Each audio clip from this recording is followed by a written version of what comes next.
O vilão é o mais cativante e intrigante de todos os arquétipos.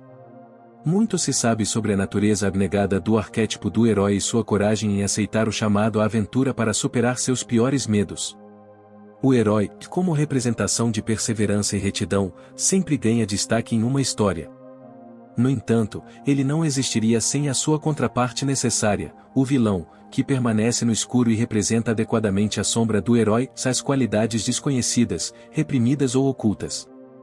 O vilão reflete aspectos de nós mesmos que não ousamos reconhecer ou confrontar, mas que estão presentes dentro de todos nós. Existem pessoas com capacidades heróicas que perdem tragicamente na batalha com seus demônios interiores. Este é o herói caído ou herói corrompido, que pode se tornar um vilão. O herói relutante, por outro lado, é aquele que possui capacidade heróica, mas duvida de si mesmo, e um herói trágico é aquele que tenta fazer algo de bom, mas falha por erro humano ou por pura má sorte. Aristóteles concebeu a tragédia como mimese poética, uma imitação das coisas como poderiam ser, não como são. O objetivo de uma peça trágica é provocar catarse ou purificação no público, por meio da experiência vicária de emoções intensas em personagens de ficção. Ao criar sentimentos de perda e pavor no público, a peça trágica pode então expurgar essas emoções do público, servindo a um propósito terapêutico. O mesmo efeito pode acontecer com a representação de vilões, que, como representações da escuridão que existe na psique humana, podem nos ajudar a enfrentar os nossos próprios medos. A palavra o vilão deriva da palavra latina medieval vilanus, ou lavrador ou camponês, que estava associada a alguém de baixo nascimento ou status social, muitas vezes relacionado com a vida rural. A palavra evoluiu através do francês antigo, vilão, e manteve o significado original, mas também começou a adquirir conotações negativas relacionadas ao caráter moral. Eventualmente, vilão passou a significar o antagonista do personagem principal de uma história e representa os obstáculos e conflitos que o herói deve superar para atingir seus objetivos. Disse que uma história é tão boa quanto o seu vilão, porque um inimigo forte força um herói a enfrentar o desafio. Assim, a ausência do vilão faz com que a história pareça monótona e sem vida. Os vilões são sempre oponentes dignos e formidáveis, muitas vezes tão poderosos, se não mais poderosos, que o herói. Os vilões vêm em todas as formas e tamanhos. O antecessor mais antigo do vilão pode ser descrito como uma força do mal puramente instintiva, sombria e caótica que produz caos e destruição sem qualquer consideração pela moralidade. Esta força hostil desafia a ordem da sociedade. Frequentemente, vemos essa força instintiva retratada em histórias como monstros, dragões, feras e até mesmo certos animais. Falta-lhes o que Sigmund Freud chama de superego, as regras convencionais e a moralidade que os humanos devem seguir, que controla nosso senso de certo e errado, ajudando-nos a nos encaixar na sociedade. Acredita-se que a epopeia de Gilgamesh, uma das primeiras obras literárias conhecidas, baseada em contos sumérios mais antigos, data de 2100 a 2000 AC. Na história, o lendário herói Gilgamesh é retratado como um governante orgulhoso e tirânico. Os deuses enviam um homem selvagem Enkidu para contrabalançar Gilgamesh e humilhá-lo, e então eles eventualmente se tornam amigos. Gilgamesh e seu companheiro confrontam Umbaba, um monstruoso e temível guardião da floresta de cedro, um lugar sagrado e remoto onde residem os deuses. Depois que eles o enfrentam e o derrotam, os deuses ficam furiosos. Depois, eles matam o touro do céu, que foi enviado para atacá-los por Ishtar, a deusa do amor, da guerra e da fertilidade. A matança do touro resulta na condenação de Enkidu pelos deuses à morte, representando o poderoso herói que morre cedo. Isso cria uma dor inconsolável em Gilgamesh e se torna o catalisador para seu próprio medo da morte, que inicia sua busca pela imortalidade.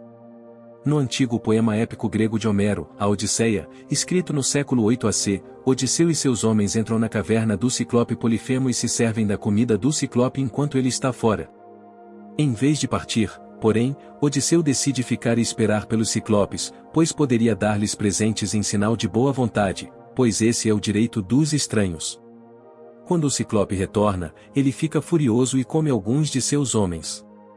Odisseu elabora um plano de fuga, no qual segue o ciclope e se identifica como o ninguém. Quando Polifemo grita por socorro, ele diz que o ninguém o está prejudicando, permitindo que Odisseu e seus homens escapem. Porém, quando está prestes a partir com seus homens, Odisseu provoca o Ciclope e revela orgulhosamente seu nome verdadeiro, um ato de arrogância que o levaria a ser amaldiçoado por Poseidon.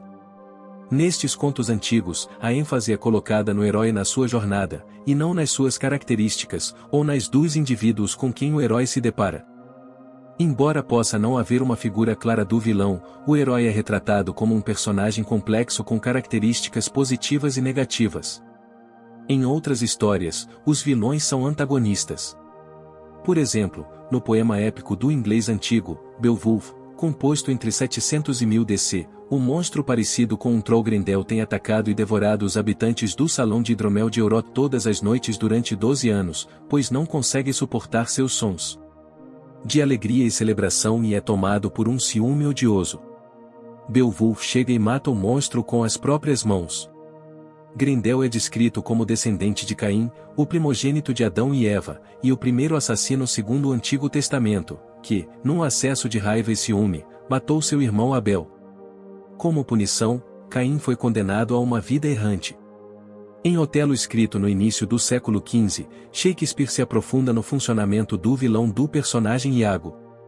Ele é o braço direito de Otelo, que planeja sua queda usando seu conhecimento íntimo do medo de seu amigo para arquitetar sua morte.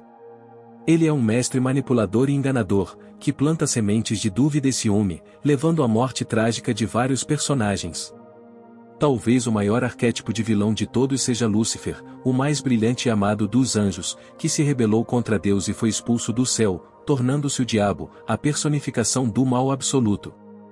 Ele aparece como a serpente no jardim do Éden, que tenta os primeiros humanos a cometer um ato de orgulho, levando ao primeiro ato de desobediência e à queda do paraíso.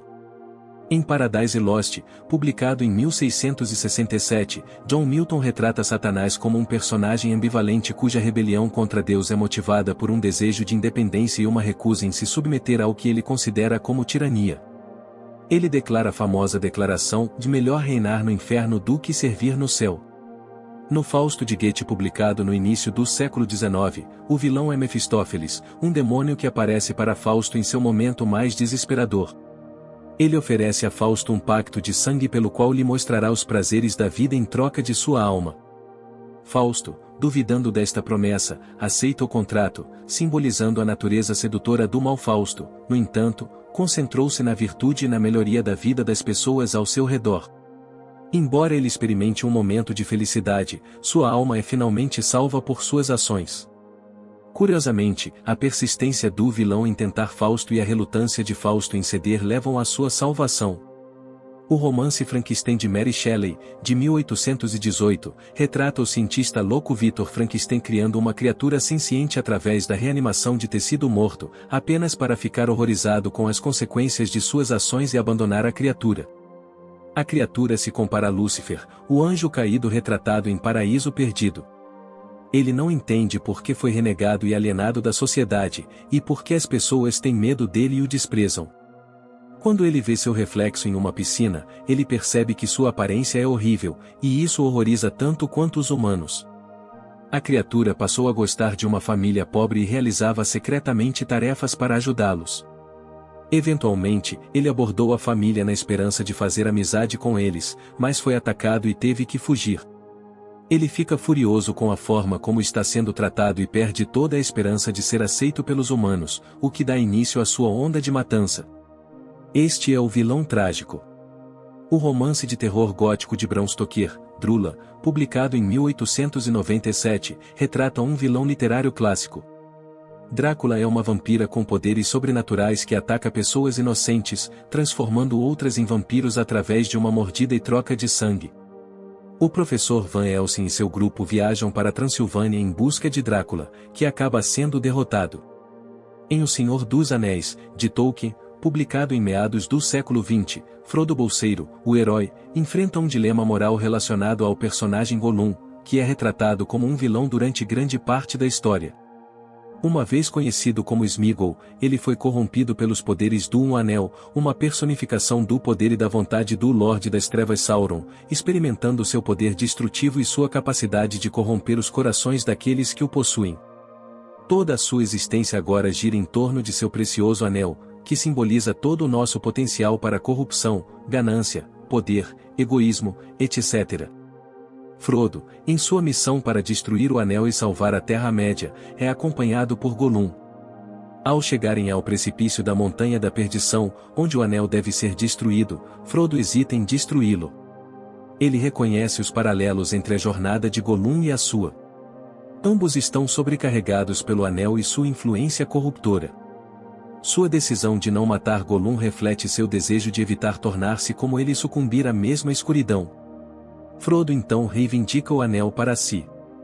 Gollum, no entanto, rapidamente arranca o dedo e rouba o Anel, mas, no ato, perde o equilíbrio e cai no abismo de fogo da Montanha da Perdição. Seu papel não intencional na destruição do Anel contribui para a derrota geral do poder das trevas. O vilão trágico se torna o herói. Este é talvez o melhor exemplo de uma eucatástrofe, boa catástrofe, uma palavra cunhada por Tolkien para descrever uma reviravolta repentina nos acontecimentos em que o protagonista é salvo do que parece ser uma destruição inevitável, criando um efeito de alegria muito mais poderoso e comovente. Com a ascensão popular do gênero de quadrinhos de super-heróis em meados do século XX, figuras fantásticas da mitologia encontraram seu caminho na cultura americana. No entanto, ao contrário dos heróis épicos do passado, que apesar de terem sido modelos durante gerações ocuparam uma zona cinzenta em termos de moralidade, os super-heróis americanos tornaram-se pilares absolutos da justiça, da retidão e da bondade, enquanto os supervilões tornaram-se não sobre-humanos, mas por ausência de simpatia, consciência, lealdade e boa vontade, desumanas. Talvez esta seja a consequência de um mundo devastado pela guerra, pela pobreza e pela injustiça. Os super-heróis passaram a representar o triunfo do bem sobre o mal. Esperança, otimismo e destemor tornaram-se as luzes orientadoras da humanidade. Durante esse período, as aventuras do herói tornaram-se menos importantes e a ênfase foi colocada na personalidade do personagem. Numa cultura secular, científica e racional, sem qualquer liderança espiritual convincente, as histórias de super-heróis falam alto e corajosamente sobre os nossos maiores medos, anseios mais profundos e aspirações mais elevadas. Eles não têm medo de ter esperança, não têm vergonha de ser otimistas e são totalmente destemidos no escuro. Eles existem para resolver problemas de todos os tipos e sempre podemos contar com eles para encontrar uma maneira de salvar o dia. Na melhor das hipóteses, ajudam-nos a enfrentar e resolver até a crise existencial mais profunda. Com o passar do tempo, os vilões adquiriram lentamente uma personalidade mais complexa e multifacetada. Assim como o herói pode ajudar a resolver as nossas crises existenciais, o mesmo pode ser dito do vilão. Nem todos os vilões são pecadores e todos os heróis são santos. Muitos personagens vão além dessa classificação restrita.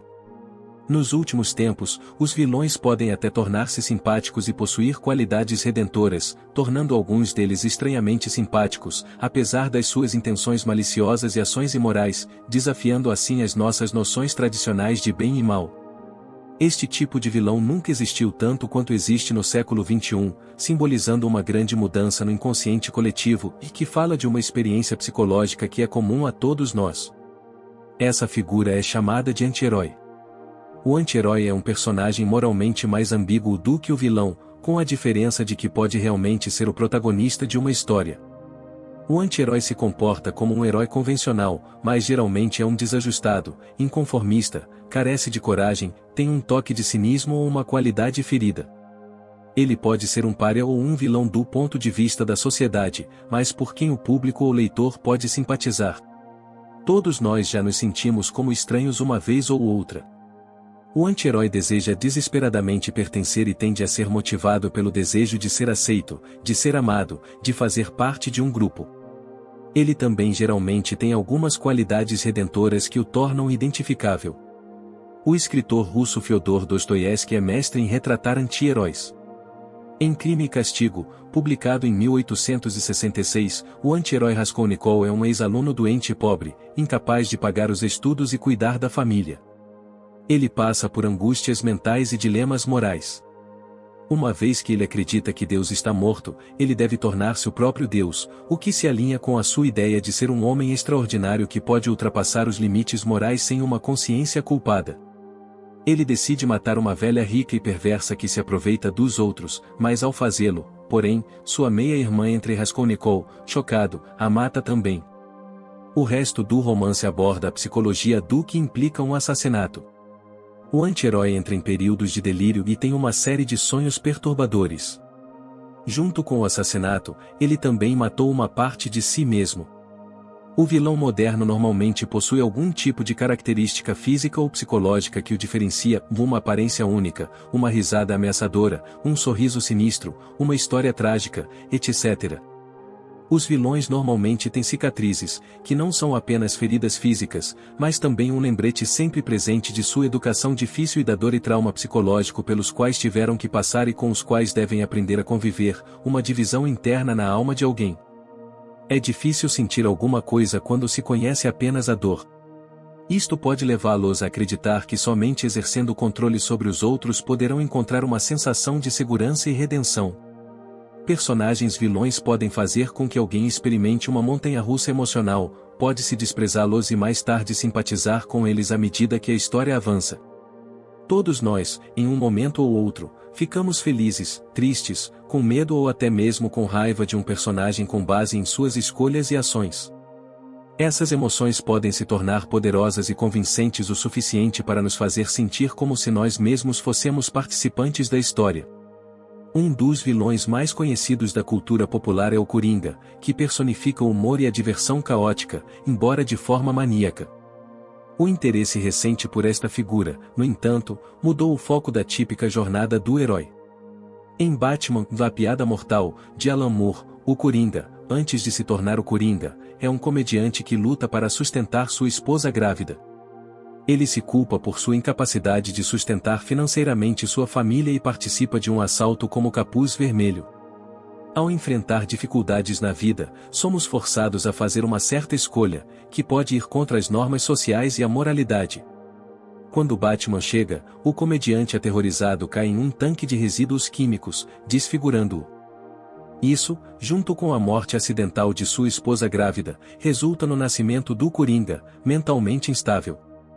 Muitas vezes, as pessoas escolhem a comédia como mecanismo de defesa para remover sentimentos reprimidos de raiva e agressão, e este é o triste paradoxo do palhaço. As vítimas de maus-tratos podem usar expressões cômicas para lidar com traumas e problemas mentais. O Coringa diz ao Batman: "Eu demonstrei que não há diferença entre mim e todos os outros. Basta um dia ruim para reduzir o homem mais são do mundo à loucura. É assim que o mundo está longe de onde estou. Apenas um dia ruim, e você teve um dia ruim uma vez, certo? Sei quem eu sou. Posso dizer que você teve um dia ruim e tudo mudou. Por que outro motivo você se vestiria como um rato voador? Você tem que continuar fingindo que a vida faz sentido, que há algum sentido em toda essa luta." O Coringa quer transformar o mundo à sua imagem, ele busca tornar o mundo compreensível, transformando-o em uma paródia distorcida de si mesmo. Talvez ele não perceba, entretanto, que ele é a paródia distorcida do mundo, e inconscientemente projeta suas próprias experiências em todos os outros, especialmente em Batman, e a quem ele aponta que ele também exibe um comportamento louco ou que deve ter sido trazido cerca de um dia ruim, e que Batman também certamente perdeu alguém importante. Ambas as observações são verdadeiras. Batman, testemunhando o assassinato de seus pais, jurou livrar Gotham City do crime. Batman oferece uma saída para a vida de crime que Joker vem vivendo e diz a ele que pode ser a última chance, ou o antagonismo deles levaria à morte de ambos. O Coringa recusa e oferece uma analogia em forma de piada para explicar por que ele não consegue parar de fazer o que faz. Ele conta a história de dois lunáticos em um asilo que fogem e tentam pular pelos telhados para escapar. O primeiro preso salta, enquanto o segundo tem medo de atravessar. Então, o primeiro cara tem uma ideia, ele diz que vai apontar a lanterna para o vão entre os prédios e que pode caminhar ao longo do feixe de luz para se juntar a ele. O segundo cara apenas balança a cabeça e diz: "O que você acha que eu sou? Louco? Você desligaria quando eu estivesse no meio do caminho."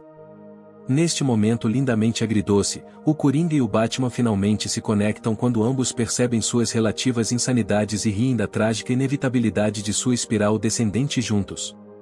Aqui reside a principal característica do Coringa, a hipersanidade. Em vez de ser louco, Como comumente se pensa, o Coringa tem uma consciência intensificada da realidade, o que, no entanto, ainda é considerado um defeito mental. O Coringa existe para resolver o que ele considera um problema social generalizado e a falta de consciência da grande piada da vida, e assim vira a realidade de cabeça para baixo e desafia as noções convencionais de bem e mal, ou você morre como herói ou vive o suficiente para se tornar um vilão. Os vilões são frequentemente associados às trevas, o Lorde das Trevas Sauron no Senhor dos Anéis, o Lorde das Trevas Voldemort na série Harry Potter e Darth Vader em Star Wars que dominam o lado negro da força. Todos esses vilões têm algo em comum: destruição, dominação e busca por poder. Há algo fascinante e sedutor no lado negro que assume o controle total da mente. Podemos ver Sauron como uma representação do mal encarnado. Sauron é o arquétipo de uma força sombria e malévola. Tolkien, embora negasse que o mal puro pudesse existir, afirmou que Sauron chegou o mais perto possível dele. Embora Sauron não seja uma presença física constante, sua força e influência são sempre sentidas. Isto é simbolizado pelo óleo, que não é uma representação física, mas metafísica de Sauron. Voldemort é marcado pela falta de empatia e desejo de poder desde a infância. Ele nasceu de um amor fabricado induzido por uma poção do amor e acabou em um orfanato, e o que poderia explicar sua incapacidade de sentir amor. Darth Vader, por outro lado, é um vilão mais complexo. Originalmente conhecido como o Cavaleiro Jedi Anakin Skywalker, sua queda em desgraça é alimentada por um apego e medo de perder seus entes queridos, pela manipulação do Imperador Palpatine, o Lorde Negro dos Sith, por um desejo de poder, por raiva e frustração. E ao perder em um duelo com seu ex-mentor e amigo Obi-Wan Kenobi, que o feriu gravemente. Com esses fatores combinados, ele sucumbe ao lado negro da força. Darth Vader é um vilão trágico, como se vê mais tarde quando decide salvar seu filho derrotando seu mestre, deixando-o com feridas mortais. Assim como temos a jornada do herói, popularizada pelo escritor americano Joseph Campbell, também temos a jornada do vilão. Tanto heróis quanto vilões vivenciam um evento desencadeador significativo, encontram obstáculos, recebem ajuda de companheiros e vivenciam sucessos e reveses durante suas missões. A jornada do vilão geralmente começa com um afastamento da comunidade, o que cria uma ferida emocional. Ao longo de uma série de provações, o vilão escolhe a si mesmo em vez da comunidade, da traição e da crueldade, em vez da amizade e do heroísmo. Do seu ponto de vista, o vilão é o herói de seu próprio mito ou história. Um vilão pode acelerar a aceitação do chamado à aventura pelo herói, ameaçando ou prejudicando alguém próximo ao herói, afastando toda hesitação em deixar o conforto do mundo comum e entrar no mundo especial, que é cercado de armadilhas, obstáculos e pontos de verificação. A maneira como o herói lida com eles faz parte do teste. Assim, o vilão não é apenas o perigo que existe fora do herói, mas também o perigo que existe dentro do herói, no inconsciente. Ao lutar contra o vilão, o herói está, por sua vez, superando seu medo mais sombrio. O vilão dá ao herói um motivo para embarcar em uma jornada com o objetivo de alcançar a morte e o renascimento psicológico, obtendo novos insights sobre si mesmo, as outras pessoas e o mundo. Heróis e vilões representam nossas virtudes e vícios respectivamente. Enquanto Superman usa suas habilidades sobre-humanas para servir aos outros, Lex Luthor usa seu gênio e riqueza para servir arrogantemente seu próprio ego. Enquanto Sherlock Holmes usa seu extraordinário raciocínio dedutivo para resolver casos criminais complexos, Moriarty usa seu gênio para orquestrar e organizar atividades criminosas, e enquanto Luke Skywalker usa a força para proteger a galáxia, Darth Vader usa a força para dominar a galáxia. Embora o herói e o vilão sejam personagens externos, representações do bem versus o mal, num sentido mais profundo, eles são arquétipos, depósitos das experiências constantemente repetidas da humanidade. Ou seja, padrões herdados de comportamento do inconsciente coletivo. Psicologicamente, o vilão não é uma força a ser derrotada, mas sim parte integrante da existência do herói, um não pode viver sem o outro. Apesar do desdém que sentem um pelo outro, eles inconscientemente compreendem que o seu antagonismo lhes dá um propósito. O conceito de alteridade, da qualidade de ser diferente, é importante ser integrado. O eu e o outro devem ser aceitos simultaneamente, o que revela o monstro como ninguém menos que você mesmo. Quando o herói baseia toda a sua identidade e razão de ser na caça ao vilão, uma vez alcançado esse objetivo através da morte do vilão, o herói pode experimentar uma perda de propósito e uma crise de identidade, resultando em sentimentos inquietantes de fragmentação e inutilidade. Assim, quando o herói tem a chance de derrotar o vilão, ele hesita, contradizendo seu desejo de matar o vilão até este ponto. O maior desejo do herói não é derrotar o vilão, mas que o vilão seja redimido, levando à integração do arquétipo do vilão. Todos nós temos potencial para nos tornarmos heróis ou vilões. As mesmas experiências que criam um herói também podem criar um vilão. Na verdade, heróis e vilões enfrentam a mesma jornada e as mesmas provações. Então, qual é a principal diferença entre eles? O herói é altruísta e o vilão é egoísta. Isso é brilhantemente retratado no terceiro episódio dos filmes Star Wars, onde Anakin conversa com Palpatine. Palpatine, nos Sith, os Jedi são semelhantes em quase todos os aspectos, incluindo sua busca por maior poder. Anakin, nos Sith confiam na paixão pela força. Eles pensam para dentro, apenas sobre si mesmos. Palpatine, e os Jedi não. Anakin, os Jedi são altruístas. Eles só se preocupam com os outros. Quando confrontado com a tentação, um herói irá rejeitá-la, enquanto um vilão sucumbirá a ela. Esta voz da tentação é tão antiga quanto a própria humanidade, representada pela serpente no jardim do Éden. O vilão é ferido pelo mundo e retribui, perpetuando o ciclo. Já que o mundo está uma bagunça, diz ele, é melhor queimar. Assim como um espelho rachado fará com que as coisas pareçam distorcidas e fragmentadas, aqueles que estão quebrados por dentro veem o mundo como quebrado. É importante curar esta ferida interior. O herói, por outro lado, é ferido pelo mundo, mas nunca deseja dor aos outros, ele transforma o sofrimento em cura, tornando-se um curador de feridos. Nos romances de fantasia de Harry Potter, tanto Harry quanto Voldemort eram órfãos solitários que não recebiam muito carinho ou conforto, portanto, ansiavam por serem descobertos e reconhecidos por seu verdadeiro valor. Ambos desenvolveram suas próprias maneiras distintas de lidar com isso, e se tornaram opostos polares. Num jogo de xadrez, alguém tem que pegar as peças pretas. Liberdade é o que você faz com o que foi feito com você. Não podemos mudar as cartas que recebemos, apenas a forma como jogamos a mão. Também muitas vezes é verdade que o mundo está repleto de injustiças, e muitas vezes não é a natureza, mas a criação que faz uma pessoa se tornar má. Nesse caso, os vilões não nascem, eles se fazem. São produtos de uma sociedade decadente e corrupta. É por isso que por vezes admiramos ou identificamos-nos secretamente com estas personagens, porque são rebeldes arquetípicos que torcem o nariz a uma sociedade injusta, quebrando normas sociais e desafiando a autoridade. Alguns deles estão desiludidos com a corrupção da sociedade e tornaram-se bandidos, operando à sombra da lei e da ordem. É sábio compreender as motivações de alguém em vez de julgar suas ações. Podemos fazer isso colocando-nos no lugar deles e imaginando o que eles tiveram que sofrer para cometer atos atrozes. O arco de redenção de cada vilão começa com sua história de origem. Muitas vezes, quando olhamos para histórias passadas de pessoas problemáticas, vemos alguém que está solitário, magoado e assustado. Quando vemos a vida através das lentes da dor, vemos inimigos por toda parte. Os vilões nos ajudam a examinar nossa psique e a decidir o que teríamos feito em seu lugar. Apesar do quanto alguém possa ser influenciado negativamente pelos outros, pode-se dizer que o seu maior inimigo sempre foi ele mesmo, e até que se conquiste isso, não se pode ir mais longe. Essa é a jornada da autodescoberta. Se você conhece o inimigo e conhece a si mesmo, não precisa temer o resultado de 100 batalhas.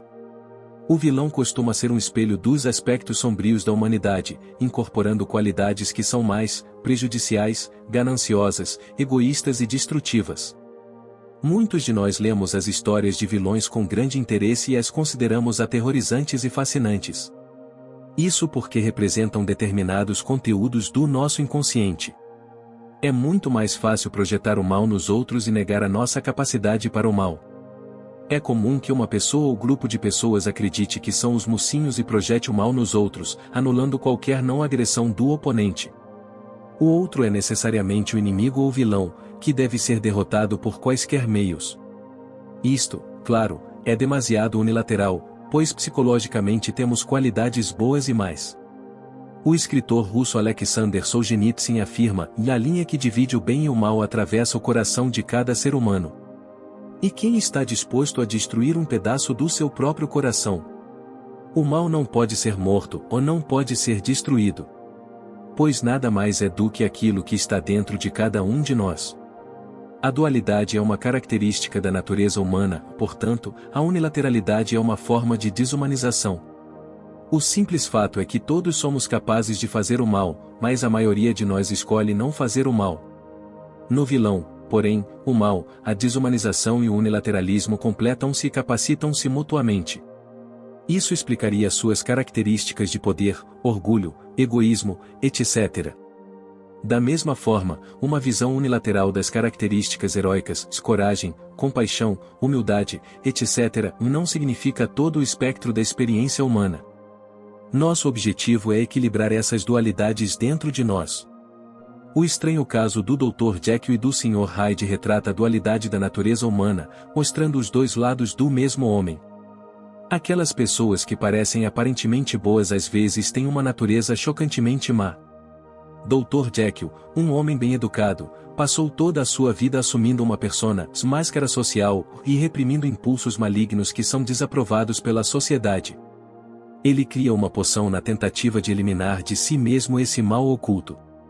No entanto, ao fazer isso, ele se transforma no Sr. Hyde, uma personificação de todos os seus impulsos malignos. Eventualmente, esse lado negro de sua psique se torna tão forte e avassalador que o Dr. Jekyll deve confiar na poção para recuperar a consciência de seu eu consciente. Mr. Hyde representa o vilão ou arquétipo da sombra dentro de todos nós. Ele afirma: "Eu não sou mau. Eu não sou mais malvado do que você. Nós somos os mesmos." Enquanto o Sr. Hyde representa o vilão ou sombra pessoal, a personificação do mal absoluto é a sombra coletiva ou o diabo. O psiquiatra e psicólogo suíço Carl Jung escreve: "Com um pouco de autocrítica pode-se ver através da sombra, na medida em que a sua natureza é pessoal, está perfeitamente dentro dos limites da possibilidade para um homem reconhecer o mal relativo da sua natureza, mas é uma experiência rara e devastadora para ele encarar a face do mal absoluto." Integrar nossa sombra pessoal pode nos levar a nos tornarmos conscientes da sombra coletiva e não sermos vítimas dela. No entanto, é preciso ter cuidado. Nietzsche escreve em Além do Bem e do Mal: "Quem luta com monstros deve tomar cuidado para não se tornar um deles." E quando você olha por muito tempo para um abismo, o abismo olha de volta para você. Cada luz lança uma sombra e todo herói tem um vilão. No livro de Ursula K. Em Um Feiticeiro do Mar da Terra, de Le Guin, essa ideia é literal quando o jovem mago G tem que lutar contra uma sombra que foi trazida ao mundo por ele, um produto de seu lado mais sombrio e descontrolado. A sombra o ataca e deixa cicatrizes em seu rosto, até ser afastada. Essa cicatriz dói sempre que a sombra está perto dele, assim como a cicatriz de Voldemort de Harry Potter. G rejeita a sombra e passa a maior parte de sua aventura fugindo dela, em vez de aprender com ela. Eventualmente, porém, ele confronta sua sombra e a reconhece como parte de si mesmo. Ao fazer isso, ele se funde com ele, cura e se torna completo. É um claro exemplo literário de como a integração da sombra marca o primeiro passo para a individuação, o caminho para a maturação psicológica e a totalidade. Talvez não haja nada mais satisfatório do que um vilão redimido, alguém que é prejudicado pela vida e, consequentemente, fere os outros, mas que eventualmente passa por uma mudança de atitude e se transforma em uma pessoa melhor. O arco de redenção do vilão não é apenas um dispositivo cativante para contar histórias, mas também nos mostra o que é possível dentro de nós mesmos, permitindo-nos visualizar nosso potencial máximo. Os vilões costumam mostrar seu lado atraente antes do repulsivo. Eles são capazes de espelhar o que há de mais charmoso na sociedade para conquistar as pessoas e realizar seus objetivos. A psicologia do vilão pode ser melhor explorada nos chamados traços da tríade negra de narcisismo, maquiavelismo e psicopatia. O termo narcisismo tem origem em Narciso, figura da mitologia grega conhecida por sua beleza. Ao olhar seu reflexo em um lago, ele se apaixonou pela própria imagem. O narcisismo é um transtorno de personalidade que inclui um senso inflado de autoimportância. Essas pessoas sentem-se superiores a todos os outros, estão preocupadas com fantasias grandiosas e normalmente exageram as suas realizações e talentos. Os narcisistas precisam de atenção e admiração constantes dos outros e reagem negativamente às críticas. Eles são orgulhosos, arrogantes e carecem de empatia. Um maquiavélico é aquele que usa métodos inteligentes, mas muitas vezes desonestos, para obter poder ou controle. Se existe uma característica definidora dessa personalidade, é a manipulação. Esse traço psicológico recebeu o nome de Nicolau Maquiavel, um dos grandes vilões da história, mais conhecido por seu tratado político Príncipe, que sugere que atos imorais são justificados se puderem ajudar a alcançar a glória política. Aqueles que são maquiavélicos não são caracterizados apenas pela manipulação, mas também pela indiferença à moralidade, pela falta de empatia e pelo foco estratégico no interesse próprio. Para Maquiavel, um governante eficaz não deveria lutar pela bondade e pela justiça, mas sim pela manutenção do seu poder. É a pessoa forte que impõe a sua vontade aos outros, e essa é a definição de justiça.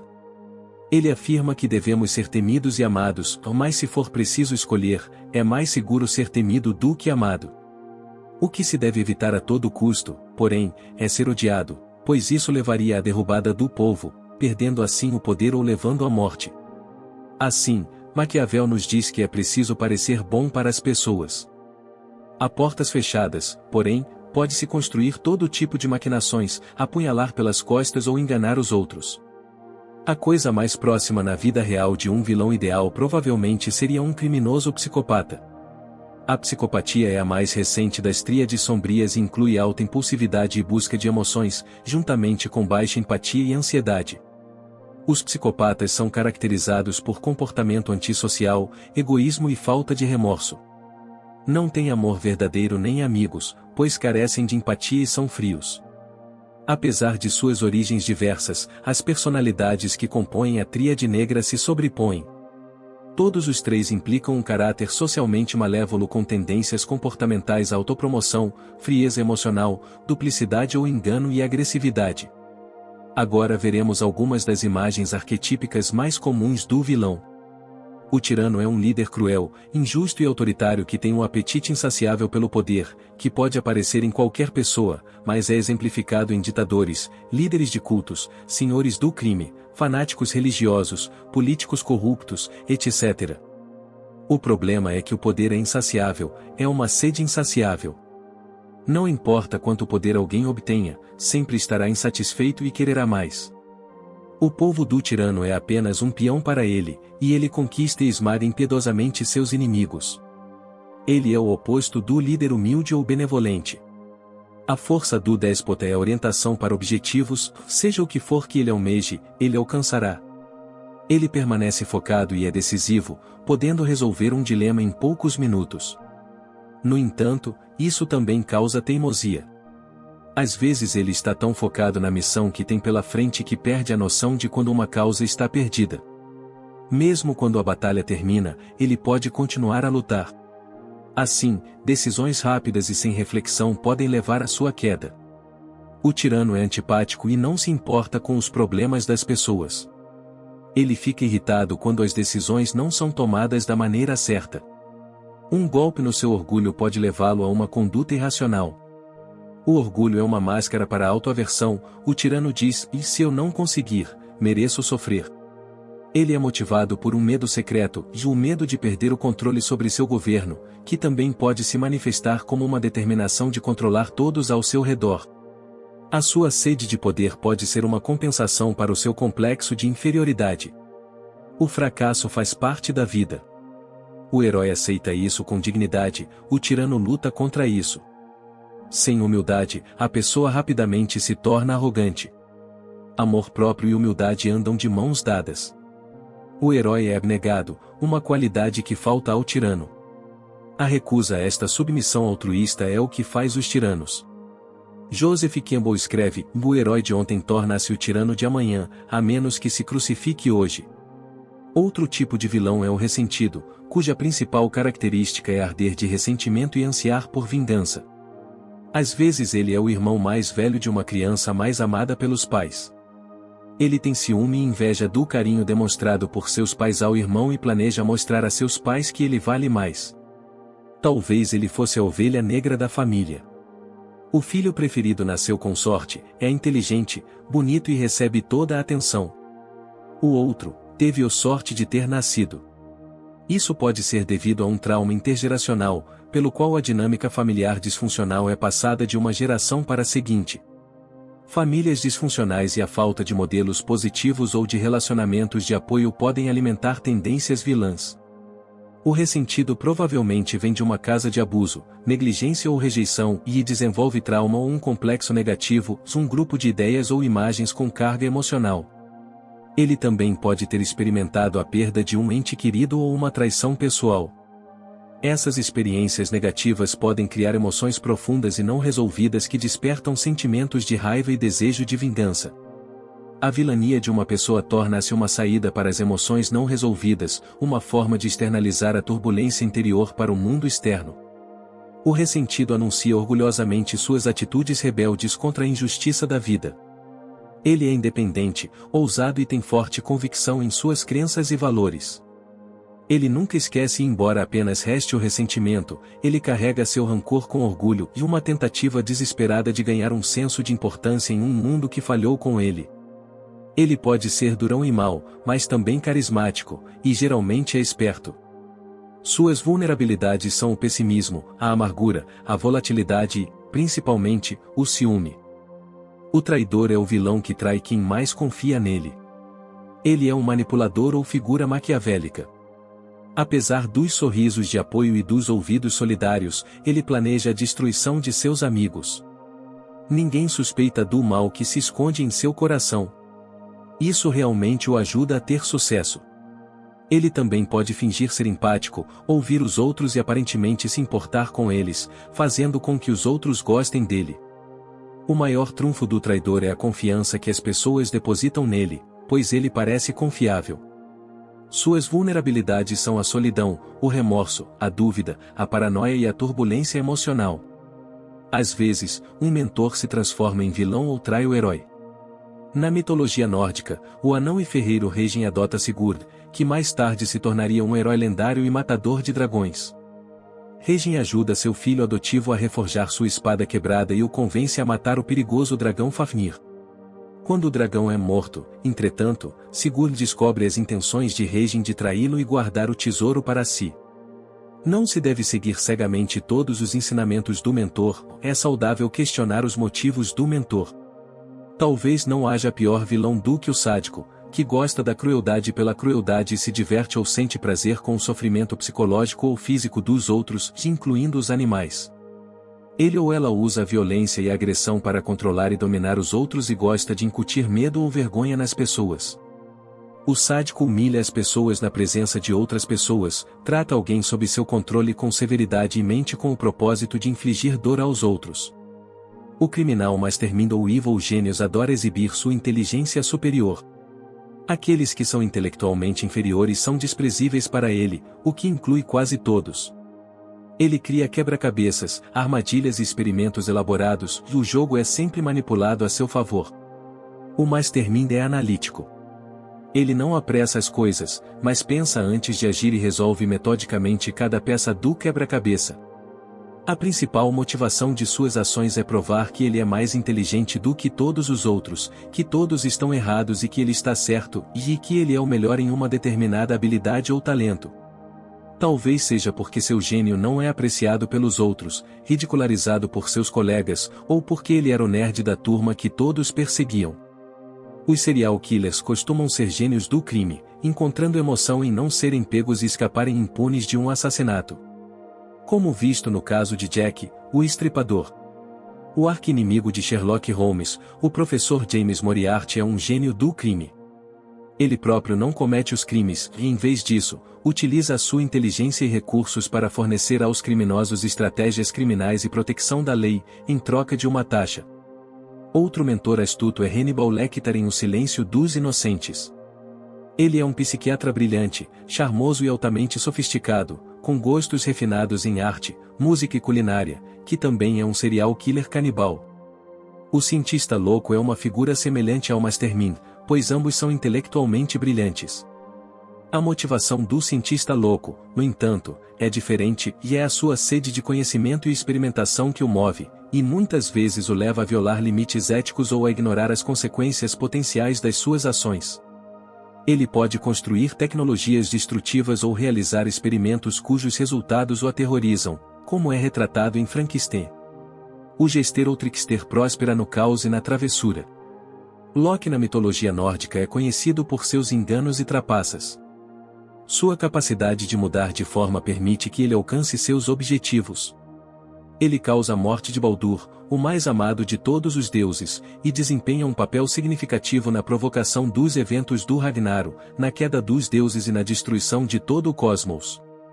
As madrastas são frequentemente retratadas como vilãs nos contos de fadas, assim como as bruxas, que retratam o arquétipo da mãe terrível ou devoradora, João e Maria, Cinderela, Branca de Neve, Rapunzel, etc. Na mitologia grega, Medeia é conhecida por matar os próprios filhos como ato de vingança contra o marido. Esse vilão é o oposto da mãe nutridora.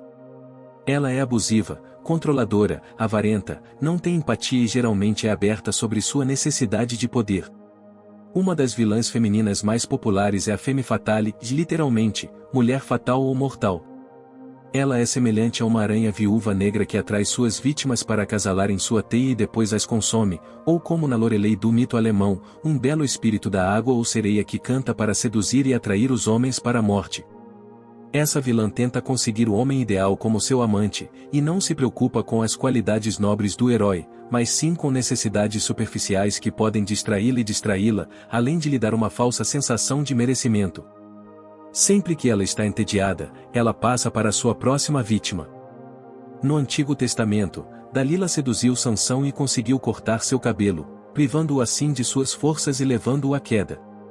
Outra figura é Salomé, que dança tão lindamente que recebe um desejo do rei, no qual pede a cabeça de João Batista em uma bandeja. A Femme Fatale usa a sedução e a manipulação para conseguir o que deseja. Embora não devamos desculpar completamente os vilões, também não devemos ignorá-los completamente. Em vez disso, deveríamos considerar os vilões simultaneamente com os heróis. Não como contrastes ou dicotomias, mas como dois lados da mesma moeda. O vilão representa o Yin, que é um contrapeso necessário ao Yang. A totalidade é alcançada pela união dos opostos. O arquétipo do vilão expressa nosso lado sombrio e pode servir a um propósito catártico ou terapêutico.